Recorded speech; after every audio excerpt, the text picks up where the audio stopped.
नमस्ते दोस्तों, ब्रह्मांड सीरीज ऑफ बायोलॉजी के सेट 1995 पार्ट 2 के एक नए वीडियो लेक्चर श्रृंखला में पुनः आपका स्वागत है। पार्ट 2 कहने का मतलब है कि जो 1995 का सेट है पीसीएस का जूलॉजी का, उसमें हम पार्ट 1 में 8 से 60 क्वेश्चन तक करा चुके हैं। देखिए पार्ट 1 में 1 से 60 क्वेश्चन तक हम लोग कर लिए हैं। आज हम पार्ट 2 स्टार्ट करेंगे जिसमें से 61 से 120 क्वेश्चन है, जिसको आज हम लोग 61 से क्वेश्चन सॉल्व करेंगे। तो चलिए बिना देरी किए हुए क्वेश्चन को स्टार्ट करते हैं। आज का हमारा पहला क्वेश्चन है, कहने का मतलब क्वेश्चन नंबर 61 जो आज हम स्टार्ट करेंगे। Metanephric kidney are found in the adult of. Metanephric kidney जो होती है वह किसमें पाई जाती है? तो मेटानेफ्रिक किडनी जो आपका होता है बर्ड में, मैमल्स में और रेप्टाइल्स में पाई जाती है मेटानेफ्रिक किडनी। मीजोनेफ्रिक किडनी आपका मछलियों में पाई जाती है और साइक्लोस्टोम में प्रोनेफ्रिक किडनी पाई जाती है। तो देखिए मेटानेफ्रिक किडनी आपका किसमें पाया जाता है? मेटानेफ्रिक किडनी आपका रेप्टाइल्स में, बर्ड में, पक्षियों में और मैमल्स में पाया जाता है। तो कौन सा ऑप्शन सही होगा? चलिए देखिए, साइक्लोस्टोम में प्रोटोनेफ्रिक किडनी पाई जाती है, फिशेस में मीजोनेफ्रिक किडनी पाई जाती है और आपका बर्ड में मेटानेफ्रिक किडनी पाई जाती है। तो कौन सा ऑप्शन सही है? सी ऑप्शन आपका सही है। देखिए मेटानेफ्रिक किडनी पक्षियों में और स्तनधारियों में पाई जाती है, मछलियों में मीजोनेफ्रिक किडनी पाई जाती है और साइक्लोस्टोम में प्रोनेफ्रॉन पाया जाता है। चलिए नेक्स्ट क्वेश्चन देखिए। The person having the following blood group is called a universal recipient. निम्नलिखित में से रक्त समूह वाला व्यक्ति सार्वत्रिक ग्राही कहलाता है। ऐसा व्यक्ति जो ऐसा ब्लड ग्रुप जो सभी को देते हैं वह आपके AB होते हैं और AB को सर्वग्राही कहते हैं और O आपका क्या होता है? यह सर्वदाता होता है, यह सभी से लेता है। तो आपका सर्वग्राही या यूनिवर्सल रेसिपिएंट आपका कौन सा ब्लड ग्रुप होगा? AB आपका ब्लड ग्रुप होगा। AB रक्त समूह वाला व्यक्ति यूनिवर्सल रेसिपिएंट कहलाता है क्योंकि इसके प्लाज्मा में कोई एंटीबॉडी नहीं होती और वो आपका यूनिवर्सल डोनर कहलाता है। चलिए नेक्स्ट क्वेश्चन देखिए। Electric organ are present in, विद्युत अंग या इलेक्ट्रिक आर्गन इनमें से किसमें पाई जाती है? राजा में, एंगुइला में या प्रिस्टिस में या एस्ट्रेट में। तो जो आपका इलेक्ट्रिक आर्गन जो विद्युत करंट देने वाली एक मछली होती है, यह लगभग विद्युत करंट जो आपकी देती है जिसकी क्षमता लगभग 600 वोल्ट की होती है, इस मछली को टारपीडो मछली या एस्ट्रेट मछली कहते हैं। यह कार्टिलेजिनस मछली होती है। जैसे विद्युत रे वाली मछली कहते हैं, टारपीडो मछली कहते हैं या स्ट्रेप मछली कहते हैं। अलग अलग नामों से अलग अलग एग्जाम में पूछा जाता है। तो देखिए जो स्ट्रेप कहते हैं, जिसे टारपीडो कहते हैं या विद्युत रे मछली कहते हैं, यह बहुत शक्तिशाली विद्युत झटका उत्पन्न कर सकती है। लगभग यह 600 वोल्ट की झटका देती है। नेक्स्ट क्वेश्चन देखिए। Floating ribs are present in, floating पसलियां इनमें से किसमें पाई जाती है? देखिए मैमल्स में, स्तनधारी में 12 जोड़ी पसलियां पाई जाती हैं, जिनमें से जो आपका 11वीं और 12वीं जोड़ी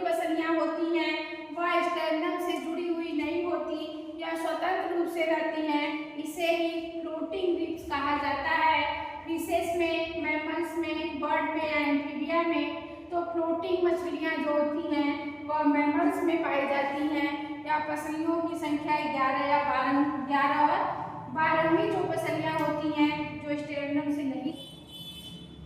स्ट्राइडेरियन उपकला कहाँ पाई जाती है? जो स्ट्राइडेरियन इपिथेलियम है इज फाउंड इन ट्रैकिया में, नेसल पैसेज में, ब्राउन कैप्सूल में या हैनल लूप में। तो देखिए जो आपके स्ट्राइडेरियन इपिथेलियम होती है वह एक प्रकार की नेसल पैसेज नासिका मार्ग में पाई जाती है। ये आपके गंध को पहचानने में सहायता प्रदान करती है। चलिए नेक्स्ट क्वेश्चन देखिए। स्कालियोडान किस प्रकार की प्रजाति है? ओविपेरस, ओवोविविपेरस, विविपेरस या समटाइम विविपेरस, समटाइम ओविपेरस।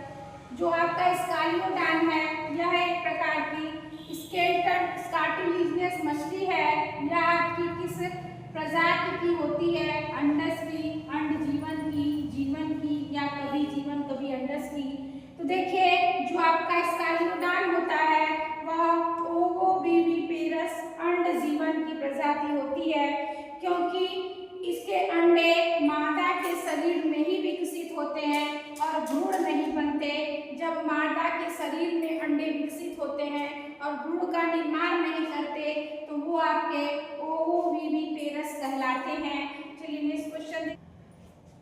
कैंड्रोक्रेनियम कैंड्रोक्रेनियम किस प्रकार की खोपड़ी है? ऑप्शन देखिए, bony skull, cartilaginous skull, bony and cartilaginous skull या skull form of ossified bone, अस्थि खोपड़ी, उकास्थीमय खोपड़ी, अस्थि और उकास्थी खोपड़ी या अस्थिभूत अस्थियों की खोपड़ी। तो जो कार्टिलेजिनस बोन जो आपका कॉन्ड्रोक्रेनियन बोन होते हैं वह आपकी खोपड़ी होती है, वह कार्टिलेजिनस स्कल या उपास्थीमय खोपड़ी होती है। कॉन्ड्रोक्रेनियन का अर्थ है कार्टिलेजिनस स्केल यानी उपास्थि की बनी हुई खोपड़ी होती है। चलिए नेक्स्ट क्वेश्चन देखिए। The trigeminal nerve of vertebrate is the कशेरुकी। प्राणियों में ट्राइजेमिनल तंत्रिका कौन सी होती है? First cranial nerve, third cranial nerve, fifth cranial nerve या सेवेंथ क्रेनियल नर्व, पहली कपाल तंत्रिका, तीसरी कपाल तंत्रिका, पांचवी कपाल तंत्रिका या सातवीं कपाल तंत्रिका। जो आपका ट्राइजेमाइनल नर्व होता है वर्टिब्रेट में वह आपके पांचवी कपाली तंत्रिका होती है। यह जो होती है यह मिश्रित या मिक्स ग्रंथि तंत्रिका होती है जो चेहरे, आंख, जबड़े और जीभ को नियंत्रित करने का कार्य करती है। चलिए नेक्स्ट क्वेश्चन देखिए। Step is the name of, stapes जो है वह किसका नाम है? A tissue, a scientist, a bone या अ मसल्स। तो स्टेपीज देखिए जो हमारे कान की सबसे छोटी और हड्डी होती है जिसे स्टेपीज के नाम से जानते हैं, यह एक हड्डी है। तो हमारे कान में 3 जोड़ी हड्डियां पाई जाती हैं जिसका एक छोटा सा ट्रिक है। मिस मतलब होता है क्या? तीनों हड्डियों का नाम मिस, एम मतलब मैलियस, मैलियस और आई मतलब इनकस, इनकस और यस मतलब मीन्स होता है स्टेपीज। तो जो हमारे कान की सबसे छोटी हड्डी या हमारे शरीर की सबसे छोटी हड्डी हमारे कान में पाई जाती है जिसे स्टेपीज कहते हैं। और ये क्या है? एक हड्डी है, तो एक बोन है या एक अस्थि है स्टेपीज। यह हमारे मिडिल ईयर बोन या मिड मध्य कर्ण अस्थि में पाई जाती है। चलिए नेक्स्ट क्वेश्चन देखिए। Muscles attach to the bone are tendon are, हड्डियों या कंडरा से जुड़ी हुई मांसपेशियां कौन सी होती है? Straight muscle, non striated muscle, cardiac muscle या कैच मसल। जो हड्डियां और बोन, जो आपकी हड्डियां और मसल्स जो जुड़ने का कार्य करती हैं वह आपकी ऐच्छिक मांसपेशियां, अनैच्छिक मांसपेशियां, हृदय मांसपेशियां या कैच मांसपेशियां, तो वह आपकी स्ट्रेट मसल्स या ऐच्छिक मांसपेशियां होती हैं जो हमारे इच्छा के अनुसार कार्य करती हैं। इसे हम वॉल्यूमेंट्री मसल्स भी कहते हैं या हड्डियों से जुड़ी मांसपेशियां कहलाती हैं। चलिए नेक्स्ट क्वेश्चन देखिए। Regular inclusion of citrus fruit and tomatoes in one diet should prevent the occurrence of नींबू वर्गीय फलों और टमाटर का नियमित सेवन किस रोग से बचाता है। देखिए, नींबू में आपका विटामिन सी और टमाटर में विटामिन सी पाया जाता है, तो इसका नियमित सेवन करने से विटामिन सी से होने वाले रोग स्कर्वी होते हैं, इसको बचाता है। ऑप्शन देखिए, स्कर्वी, पैलेग्रा, रिकेट्स या ऑस्टियोमैलेशिया। तो जो आपका विटामिन सी से होने वाले रोग स्कर्वी होते हैं, यह जब आप नींबू और टमाटर का नियमित सेवन करेंगे तो विटामिन सी से क्या होगा, ये से जिसकी कमी से स्कर्वी रोग होता है, अतः इसके सेवन से स्कर्वी से बचाव होता है। चलिए नेक्स्ट क्वेश्चन देखिए। A, B and O antigen are erythrocytic site situated on the surface of A, B और ओ प्रतिजन एंटीजन कहाँ पाए जाते हैं? ब्लड प्लाज्मा में, इरिथ्रोसाइट में, मोनोसाइट में या लिम्फोसाइट में। तो ए, बी और ओ जो आपके एंटीजन होते हैं वह इरिथ्रोसाइट या लाल रक्त कोशिका, लाल रक्त कणिका आरबीसी में पाए जाते हैं। ए, बी और ओ प्रतिजन लाल रक्त कणिका आरबीसी की सतह पर पाए जाते हैं, जबकि प्लाज्मा में इनके विरुद्ध एंटीबॉडी होती है। चलिए नेक्स्ट क्वेश्चन देखिए। Osteoblast cell are responsible for, osteoblast कोशिकाएं किसके लिए उत्तरदायी होती हैं? बोन्स डाइजेशन के लिए, बोन फॉर्मेशन के लिए, बोन डिस्ट्रक्शन के लिए या बोन प्रोटेक्शन के लिए। तो जो ऑस्टियोब्लास्ट होती हैं वह आपके अस्थि का निर्माण के लिए उत्तरदायी होती हैं। यह जबकि आपका ऑस्टियोक्लास्ट यह अस्थियों को तोड़ने का कार्य करती हैं, तो बोन फॉर्मेशन या अस्थि के निर्माण के लिए ऑस्टियोब्लास्ट उत्तरदायी होते हैं। चलिए नेक्स्ट क्वेश्चन देखिए। The hormone responsible for the metamorphosis in frog is, मेढक में कायांतरण के लिए कौन सा हार्मोन उत्तरदायी है?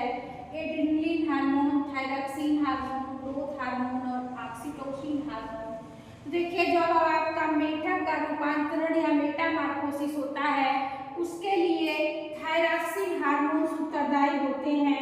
यह जो थायरॉक्सिन हार्मोन्स होते हैं वह थायराइड ग्रंथि से स्रावित होते हैं और जो आपका इसके द्वारा नियंत्रित किए जाते हैं। चलिए नेक्स्ट क्वेश्चन देखिए। FSH follicle stimulating hormones is produced by, जो आपका FSH फॉलिकल स्टिम्युलेटिंग हार्मोन है किसके द्वारा उत्पन्न होता है?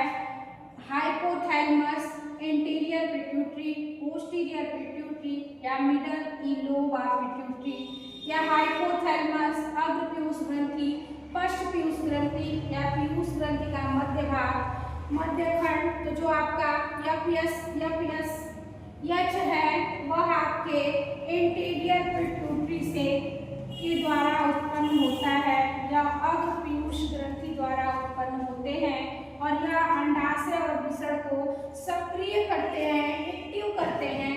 चलिए नेक्स्ट क्वेश्चन देखिए। For which discovery Watson and Crick are famous and got Nobel prize, किस खोज के लिए वाटसन और क्रिक प्रसिद्ध हुए और उन्हें नोबेल प्राइज का पुरस्कार दिया गया? Discovery of insulin, destruction enzyme, molecular structure of DNA या सिंथेसिस ऑफ आरएनए। तो जो वाटसन और क्रिक थे उन्होंने डबल हेलिक्स मॉडल दिया या आपके मॉलिक्यूलर स्ट्रक्चर ऑफ डीएनए के लिए प्रसिद्ध हुए और इन्हें नोबेल पुरस्कार दिया गया। या आपके डीएनए की आणविक संरचना की खोज किए जिसके लिए उन्हें नोबेल प्राइज दिया गया। नेक्स्ट क्वेश्चन देखिए, muscles fibres of the following organ are multinucleated. निम्नलिखित अंगों में से किसके पेशी तंत्र बहुकेंद्रक मल्टीन्यूक्लिएटेड होते हैं? हार्ट है, यूरिनरी ब्लैडर है, स्टमक है या लिम्फ है। देखिए जो आपका मसल्स जो मल्टीन्यूक्लिएटेड होते हैं वह आपके हृदय की मांसपेशियां यह आपके एकल केंद्रित होती हैं, और जो आपका लिम्फ है, अंग है, वह आपके पेशियों के मल्टीन्यूक्लिएटेड और स्ट्रेटेड धारीदार होती हैं। चलिए नेक्स्ट क्वेश्चन देखिए, pyruvic acid before combining with oxaloacetic acid in citric acid cyclic become.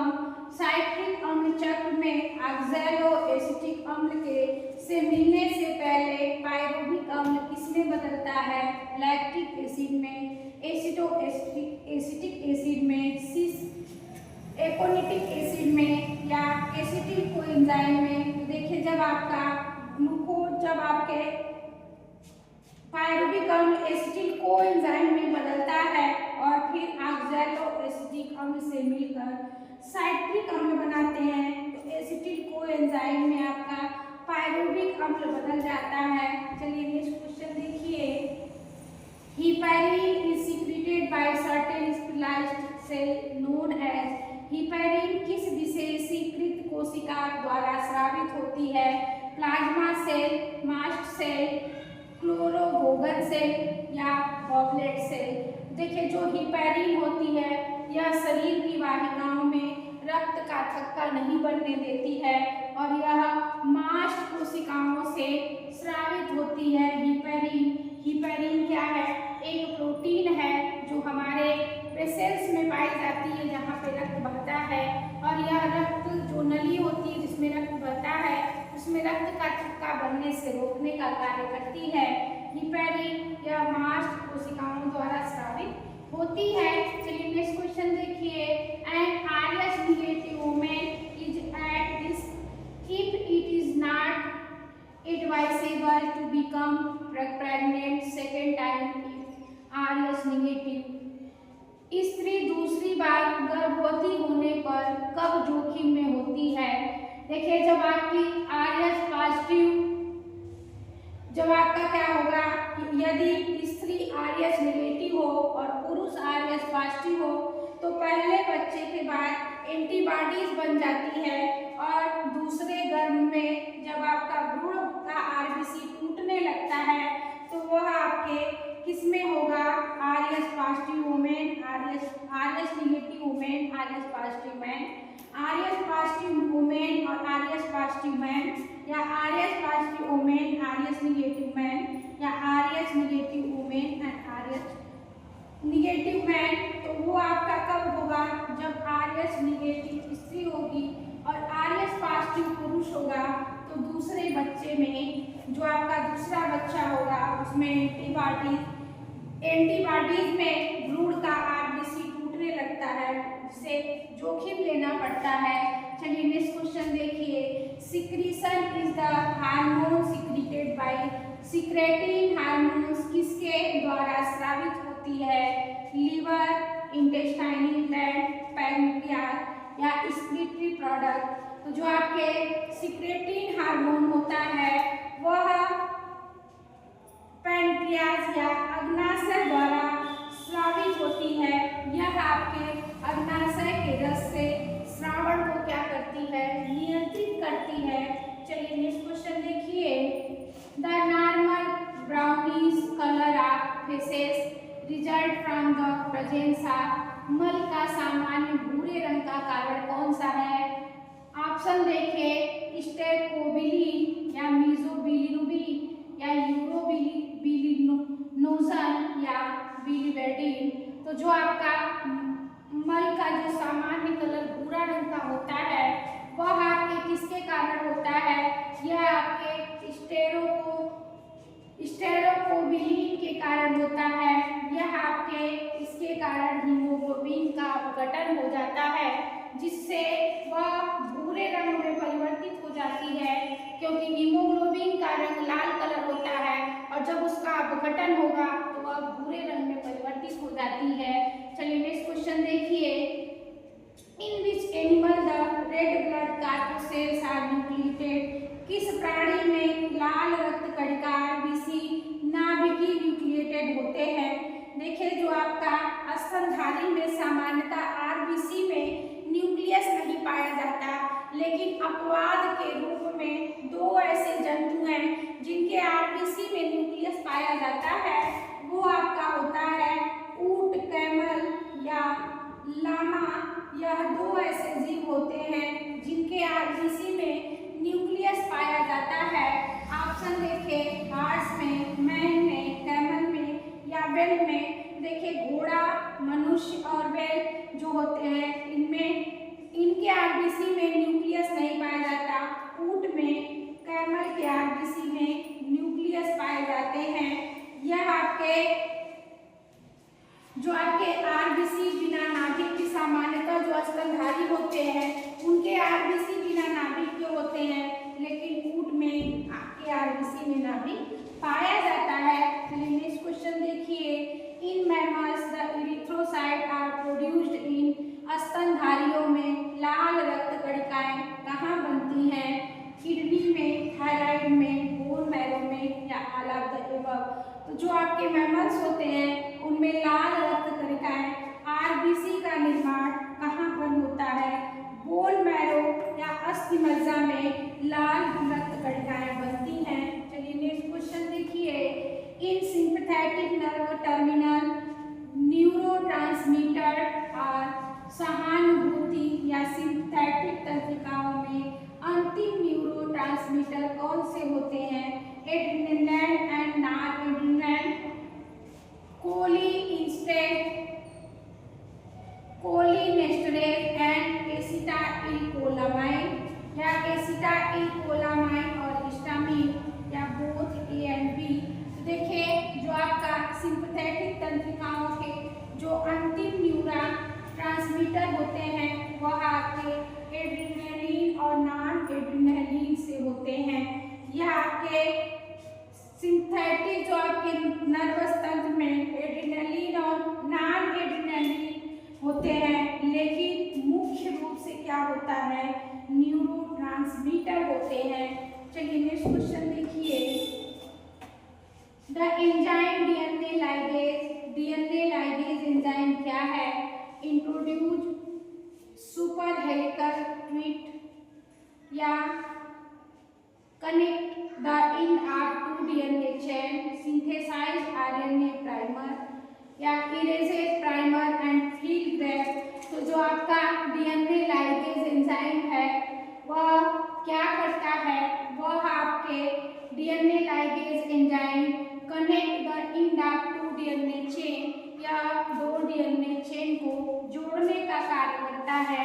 B option आपका सही हो जाएगा, connect the in are two DNA chain. यह दो डीएनए श्रृंखलाओं के सिरों को जोड़ने का कार्य करता है। चलिए नेक्स्ट क्वेश्चन देखिए, goblet cell are characterised of, goblet कोशिकाएं किसकी विशेषता है, intestinal epithelium of mammals secreted mucus या permanent epithelium of frog and product glucagon या isolated of Langerhans and produce glucagon या epithelial of lower intestinal and absorb fatty acid.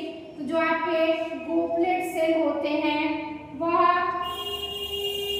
आपके intestinal epithelial of mammals secreted mucus या स्तनधारी के आंत उपकला mucus स्रावित करने का कार्य करते हैं गॉबलेट सेल। चलिए नेक्स्ट क्वेश्चन देखिए, branch of zoology dealing with the study of behaviour of animal is, प्राणी विज्ञान की वह शाखा जो पशुओं के व्यवहार का अध्ययन करती है क्या कहलाती है, साइकोलॉजी, इथोलॉजी या इकोलॉजी या आपके आर्थ्रोपोलॉजी। तो जो आपके पशुओं के व्यवहार का अध्ययन करती है वह जीव विज्ञान की शाखा के अंतर्गत ईथोलॉजी के अंतर्गत आता है। पशुओं के व्यवहार बिहेवियर के अध्ययन को ईथोलॉजी कहते हैं। चलिए नेक्स्ट क्वेश्चन देखिए। In myelinated nerve fibre the speed of nerve impulses conduction are faster than in non-myelinated विकार। माइलिन युक्त तंत्रिका को तंतुओं में आवेग का संचार अमाइलिन तंतुओं की तुलना में तेज होता है। क्यों? देखिए, solitary conduction, active transport, excite conduction या इनहिबिटरी कंडक्शन। सॉलिटरी कंडक्शन के द्वारा, सक्रिय परिवहन के द्वारा, अक्षीय संचारण के द्वारा या अवरोधी संचारण के द्वारा।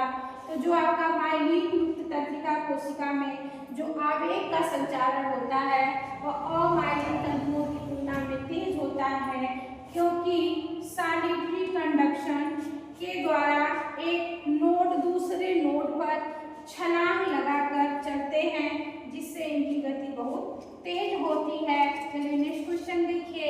The normal volume of air inspired and expired involuntary in each breath is called. प्रत्येक श्वास में सामान्यतः स्वेच्छा के बिना अंदर खींची और बाहर छोड़ी जाने वाली वायु की मात्रा को क्या कहते हैं? ऑप्शन देखिए। टीडर वॉल्यूम कहते हैं, रेसिडुअल वॉल्यूम कहते हैं, विटल कैपेसिटी कहते हैं या टोटल लंग कैपेसिटी कहते हैं। तो सामान्य अपनी स्वेच्छा के अनुसार अंदर ली गई वायु और बाहर छोड़ी गई वायु को टीडर वॉल्यूम या ज्वारीय आयतन कहते हैं और इसका मान लगभग 500 ml होता है। यह आपके टीडर वॉल्यूम या इसे हम ज्वारीय आयतन कहलाती है। ये अपनी इच्छा के अनुसार वायु को खींची गई या छोड़ी गई होती है। चलिए नेक्स्ट क्वेश्चन देखिए। The term renal threshold donate the plasma conduction above which a given substance spill over in the urine in man. The renal threshold for glucose varies between गुर्दा सीमा। रीनल थ्रेशोल्ड का अर्थ है plasma में किसी पदार्थ की वह सांद्रता जिसके ऊपर जाने पर वह मूत्र में आना शुरू हो जाता है। मनुष्य में ग्लूकोज की गुर्दा सीमा कितनी होती है? ऑप्शन देखिए। 0.5 से 0.9 mg पर 100 ml प्लाज्मा में या 75 to 90 mg पर 100 ml प्लाज्मा में या 80 to 100 mg 100 ml प्लाज्मा में या 125 to 160 mg 100 ml प्लाज्मा में। तो जो आपकी गुर्दा सीमा होती है ग्लूकोज की वह आपके 80 to 100 mg 100 ml प्लाज्मा में घुली हुई होती है। या मनुष्य में ग्लूकोज की गुर्दा सीमा लगभग इतनी प्लाज्मा में होती है। चलिए नेक्स्ट क्वेश्चन देखिए। The blood does not coagulate in the blood vessels because it contain. रक्त वाहिकाओं में रक्त का थक्का नहीं जमता क्योंकि उनमें क्या होता है? Fibrinogen, heparin, thrombin, prothrombin. देखिए, रक्त की वाहिकाओं में रक्त का थक्का नहीं जमता क्योंकि उसमें हिपैरिन नाम की एक प्रोटीन पाई जाती है जो रक्त का थक्का जमने से रोकने का कार्य करती है। बाकी फाइब्रिनोजन, थ्रोम्बिन, प्रोथ्रोम्बिन ये सब आपके क्या है? ये सब रक्त का थक्का जमाने में कार्य करते हैं। चलिए क्वेश्चन देखिए। If thymus is removed in the newly born baby which cells will not be found. यदि नवजात शिशु में से थाइमस ग्रंथि हटा दी जाए तो कौन सी कोशिकाएं नहीं बनेगी? Monocyte, T lymphocyte, B lymphocyte या सिनोफिल्स। तो जो आपका थाइमस ग्रंथि वह टी लिम्फोसाइट के निर्माण में सहायक होती है और यदि थाइमस ग्रंथि को ही हटा दी जाए तो टी लिम्फोसाइट का निर्माण नहीं होगा। यह आपका बी ऑप्शन सही हो जाएगा, टी लिम्फोसाइट नहीं बनेगी। चलिए नेक्स्ट क्वेश्चन देखिए। Which are the following protein has the highest molecular weight. निम्नलिखित में से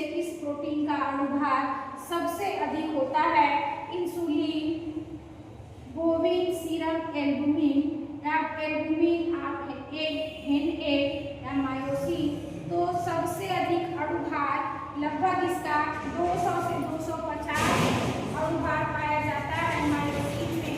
और मायोसिन का सबसे कठिन अणुभार होता है, यह आपका 3 सही हो जाएगा। चलिए नेक्स्ट क्वेश्चन देखिए।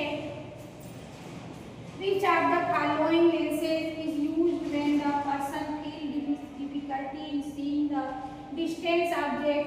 जब कोई व्यक्ति दूर की वस्तु स्पष्ट नहीं देख पाता है, उसे कौन सा लेंस उपयोग किया जाता है? देखिए, दूर की वस्तुओं को स्पष्ट न देख पाना यानी कि उसे क्या है, निकट दृष्टि दोष है। और निकट दृष्टि दोष का निवारण करने के लिए निकट दृष्टि दोष है और निकट दृष्टि दोष का निवारण करने के लिए कौन से लेंस का उपयोग किया जाता है? अवतल लेंस का उपयोग किया जाता है।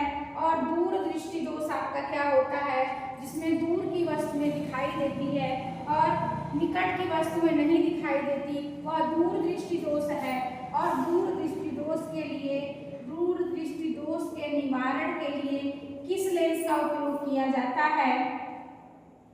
दूर दृष्टि दोष के निवारण के लिए, दूर दृष्टि दोष के निवारण के लिए उत्तल लेंस का उपयोग किया जाता है।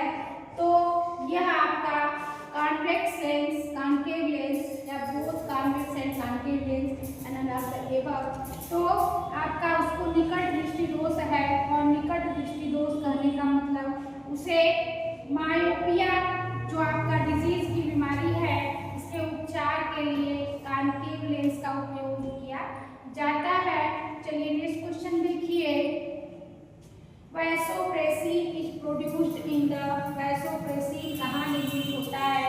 एंटीरियर पिट्यूटरी में, पोस्टीरियर पिट्यूटरी में, एड्रिनल मेडुला में या आइसोलेट्स ऑफ लैंगरहैंस में। तो आपका जो वैसोप्रेसिन है वह आपके पोस्टीरियर पिट्यूटरी पश्च पीयूष ग्रंथि में निर्मित होता है। यह वैसोप्रीन या पोस्टीरियर पिट्यूटरी में बनता है और यह गुर्दों में जल का पुनः अवशोषण करने को बढ़ावा देता है। चलिए नेक्स्ट क्वेश्चन देखिए। Organ of equilibrium in man ear are, मनुष्य के कान में संतुलन बनाए रखने वाले अंग कौन से हैं? 3 सेमी सर्कुलर कैनाल या यूट्रिकुलस एंड सेकुलस या काकलिया एंड कैकलिया कैनाल। तो जो हमारे कान का संतुलन बैलेंस बनाए रखते हैं वह आपके अर्धचंद्रा, 3 अर्धचंद्राकार नलिकाएं और यूट्रिकुलस और सेकुलस आपके होते हैं। ए और बी दोनों सही है, लेकिन ये जो काकलिया जो ऊपरी कान होती है यह बैलेंस बनाने का कार्य नहीं करती। यह काकलिया क्या है? अवशेषी अंग के रूप में, वेस्टिजियल ऑर्गन के रूप में है। तो आपका कौन सा ऑप्शन सही हो जाएगा? ए और बी दोनों आपके सही हो जाएंगे। यह जो आपका 3 अर्धचंद्राकार नलिकाएं होती हैं और यूट्रिकुलस और सेलुलस जो होती है, यह हमारे कान के संतुलन के अंग होते हैं, यह संतुलन बनाए रखने का कार्य करती हैं। चलिए नेक्स्ट क्वेश्चन देखिए।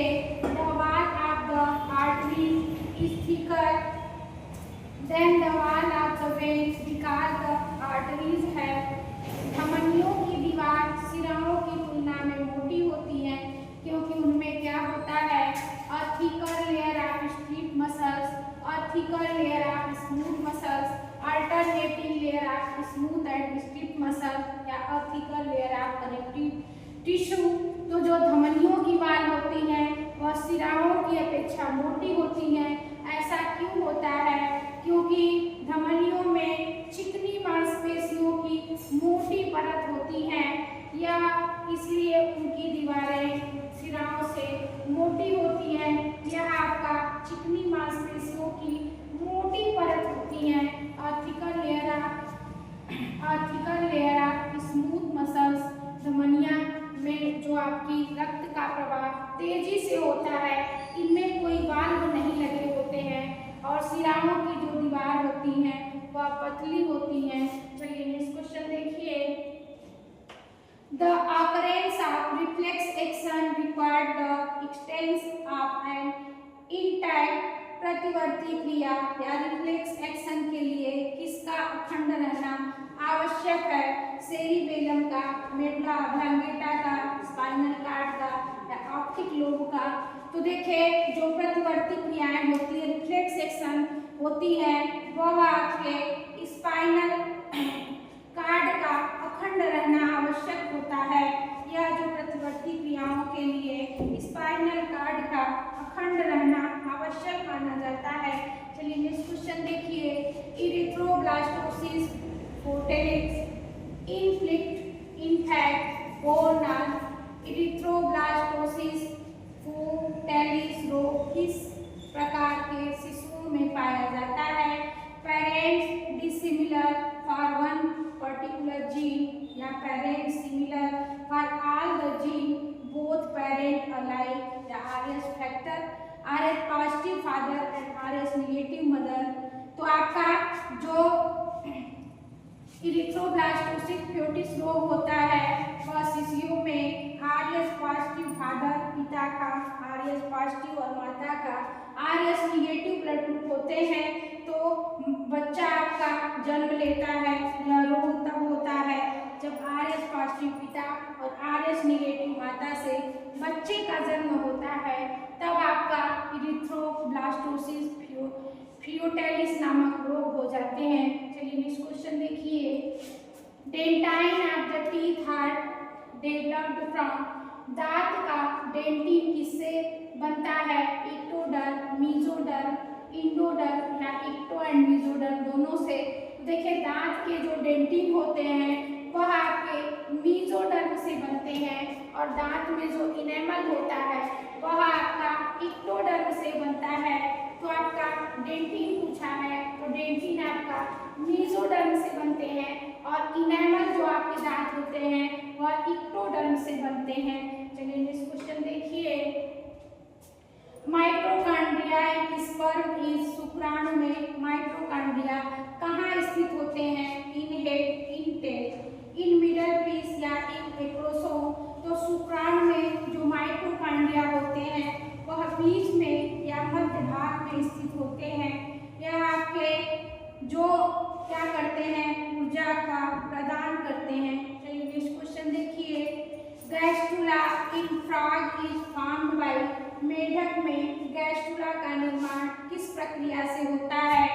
इनवेजिनेशन, एम्ब्रियोलॉजी, इपिबोलॉजी, इपिबोली या ऑल ऑफ द एबव। दो मेढक में जो गैस्ट्रुला का निर्माण होता है वह आपके किससे होता है? वह इपिबोली से होते हैं। मेढक में गैस्ट्रुला का निर्माण, मेढक में गैस्ट्रुला का निर्माण इनविजिनेशन, इम्बोली और इपिबोली। देखिए जो आपका मेढक में गैस्ट्रुला का निर्माण होता है वह इनवेजिनेशन से भी होता है, इम्बोली से भी होता है, इपिबोली से भी होता है। तो ऑल ऑफ द एबव या उपयुक्त में से सभी से होता है मेढक में गैस्ट्रुला का निर्माण। चलिए नेक्स्ट क्वेश्चन देखिए, which one of the following foetal membrane appear first during the development of chick. मुर्गी के भ्रूण विकास के दौरान सबसे पहले कौन सी भ्रूणी झिल्ली बनती है? एमनियन, यॉर्क सेल या कोरियन या एलांटिक। तो मेढक मुर्गी के जो भ्रूण का विकास होता है उसमें सबसे पहले जो आपकी भ्रूणी झिल्ली बनती है वह आपकी कौन सी बनती है? यॉर्क सेल बनती है। या चिक भ्रूण में सबसे पहले यॉर्क सेल का निर्माण होता है। चलिए नेक्स्ट क्वेश्चन देखिए, the formation of central nervous system become visible in चिक एम्ब्रियो आफ्टर इंक्यूबेशन फॉर। चिक भ्रूण में केंद्रीय स्नायु तंत्र या सेंट्रल नर्वस सिस्टम का निर्माण कितने समय के बाद दिखने लगता है? 16 आवर्स, 24 आवर्स, 36 आवर्स या 48 आवर्स। तो जो आपका चिक भ्रूण के केंद्रीय सेंट्रल नर्वस सिस्टम का निर्माण लगभग 36 घंटे के बाद दिखने लगता है। यह आपका सेंट्रल नर्वस सिस्टम का निर्माण कितने घंटे के बाद? 36 घंटे के बाद दिखने लगता है। चलिए नेक्स्ट क्वेश्चन देखिए, correct sequence of development stage in the life history of Aurelia is. Aurelia के जीवन चक्र में विकास की अवस्थाओं का सही क्रम कौन सा है? प्लानुला, हाइड्रा, स्काफी,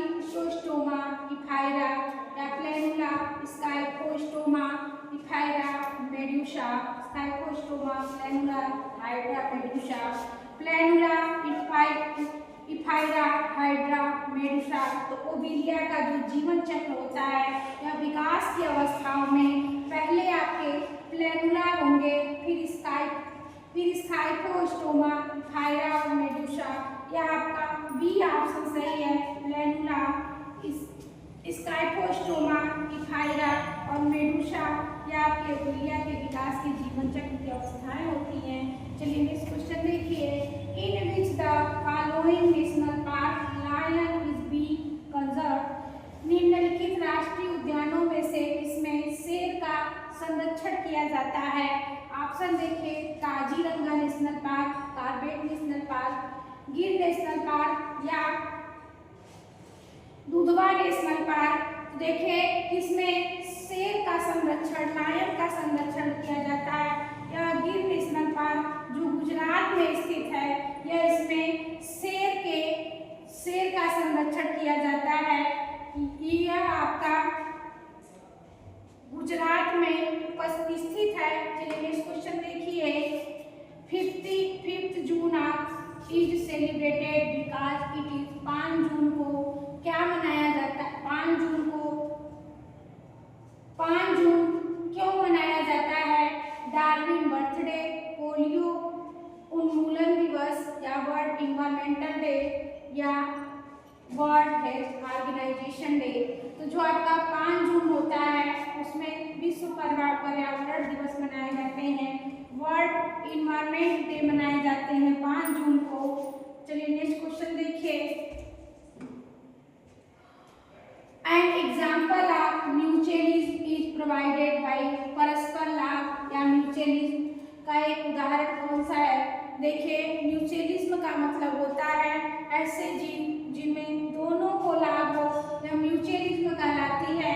तो देखिए Sacculina and trap, liver fluke and snail, Entamoeba histolytica and man या सी एनीमोन एंड ट्रैप्स। तो परस्पर लाभ जिनमें दोनों को लाभ होता है वह आपका होता है सी anemone and traps. C anemone और कीकड़ा जो होते हैं वह म्यूचुअलिज्म के उदाहरण हैं।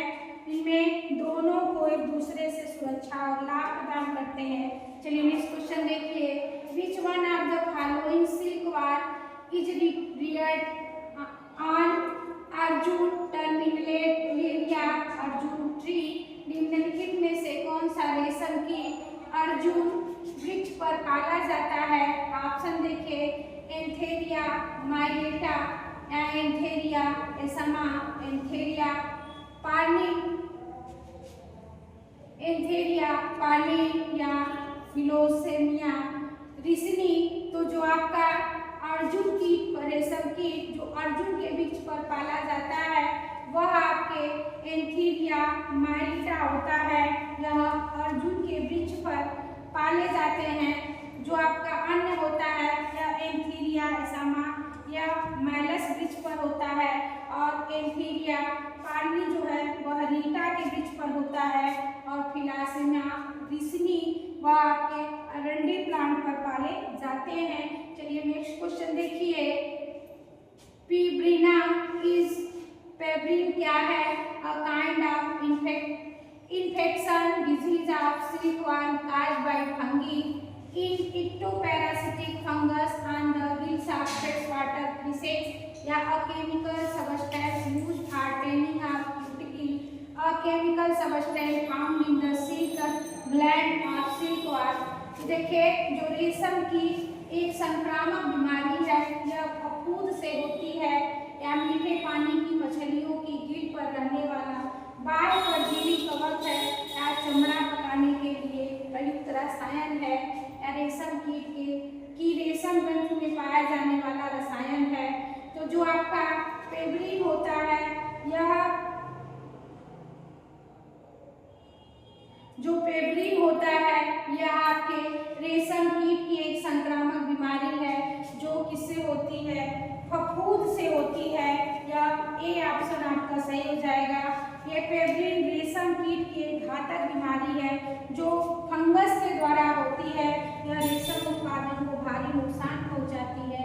चलिए नेक्स्ट क्वेश्चन देखिए, flat and laterally compressed tape in the characteristics feature of चपटी और पार्श्वी रूप से दबाई गई पूंछ किसकी विशेषता है? लैंड स्नेक की, सी स्नेक की, नॉन पॉइजनस स्नेक की या both land and C snake? जो आपके चपटी और पार्श्वी रूप से दबाई गई जो पूंछ होती है या सी स्नेक या समुद्री सांप की विशेषता होती है। बी ऑप्शन आपका सही हो जाएगा। सी स्नेक पूंछ चपटी पार्श्वी रूप से दबाई हुई होती है जिससे वे तैरने के लिए अनुकूलित रहते हैं। चलिए नेक्स्ट क्वेश्चन देखिए, the silk thread is obtained from silk wall. रेशम का धागा रेशम कीट से किस अवस्था से प्राप्त होता है? एक से, मध्य से, लार्वा से या कोकून से? तो जो रेशम का धागा होता है वह रेशम के कीट के कोकून से प्राप्त होता है। यह आपकी कोकून का धागा निरंतर कंटिन्यूअस होता रहता है और जिसकी लंबाई लगभग 1000 से 1200 मीटर तक होती है। चलिए नेक्स्ट क्वेश्चन देखिए, लाख क्या है? A substance secreted from the body of an insect, bark powder of a tree या dried powder of a flower या अ काइंड ऑफ स्टोन। तो जो आपका लैक है यह एक कीट के शरीर से स्रावित पदार्थ है, इसे पेड़ों या डालियों पर पाया जाता है। यह आपके लाख के रूप में, लाख आपका एक कीट जिसे ट्रैकार्डिया लाकाक्स के द्वारा रेजिनुमा पदार्थ होते हैं, इसे पेड़ों की डालियों पर पाए जाते हैं। चलिए नेक्स्ट क्वेश्चन देखिए, match list first and list second and select the correct answer from the code given below. सूची फर्स्ट को सूची सेकेंड से मिलाइए और नीचे दिए गए कोड की सहायता से उत्तर चुनिए। सूची फर्स्ट, सूची सेकेंड, देखिए सिल्कवर्म सिल्क, लैक इंसेक्ट लाख, आंट फार्मिक एसिड या ब्लिस्टर बीटल या आपके कैंथेरेडियम। तो देखिए इसको मिलान करना है तो आपका यह हो जाएगा सिल्कवर्म सिल्क से प्राप्त किया जाता है, लैक इंसेक्ट लाख से प्राप्त किए जाते हैं, आंट चींटी में फार्मिक अम्ल पाया जाता है और ब्लिस्टर बीटल या आपके कैंथेरिडियम में पाई जाती है। तो आपका ए का फर्स्ट, बी का सेकेंड, सी का थर्ड और डी का फोर्थ। ए ऑप्शन आपका सही हो जाएगा। सिल्कवर्म सिल्क रेशम में, लैक इंसेक्ट लैक लाख में, आंट फार्मिक एसिड फार्मिक अम्ल में या ब्लिस्टर बीटल या आपका कैंथेरिडियम में पाई जाती है। चलिए नेक्स्ट क्वेश्चन देखिए,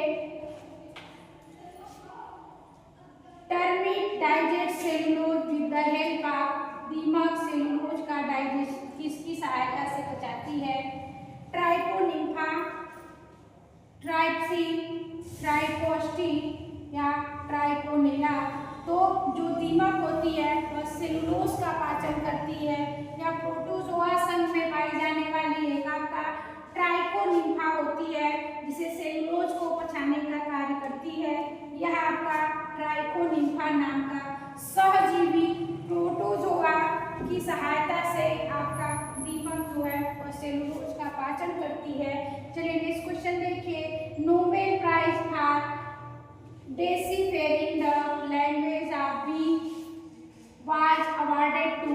मधुमक्खियों की भाषा समझने के लिए नोबेल पुरस्कार किसे दिया गया? जी डार्विन को, ए जी खुराना को, एच जी खुराना को या डब्ल्यू हैर्वे को या के वी फिशर को। तो जो मधुमक्खियों की भाषा समझने के लिए एक वैज्ञानिक को नोबेल पुरस्कार दिया गया, कौन से वैज्ञानिक थे? यह आपके कार्ल वुनफ्रीसेस नाम के वैज्ञानिक थे जिन्हें मधुमक्खियों की जो आपके वेगल डांस भोजन स्थान बताने की भाषा का पता लगाने के लिए इन्हें नोबेल पुरस्कार दिया गया, कार्ल वुनफ्रीसेस नामक वैज्ञानिक को। डी ऑप्शन आपका सही हो जाएगा। चलिए देखिए जो हम लोगों का ब्रह्मांड सीरीज चल रहा था उसमें 1995 का जो सेट था जूलॉजी का, 120 क्वेश्चन। ये हम लोग एक वीडियो में 60 क्वेश्चन और एक वीडियो में 60 क्वेश्चन, टोटल 120 क्वेश्चन कर लिए हैं। तो आगे के सेट आपका जो चलेगा 1996 वाला यूपी पीसीएस वाला, तो इसके लिए हम नेक्स्ट वीडियो आप लोगों को जल्द देंगे। तो नेक्स्ट वीडियो के साथ आप लोग बने रहिए। धन्यवाद।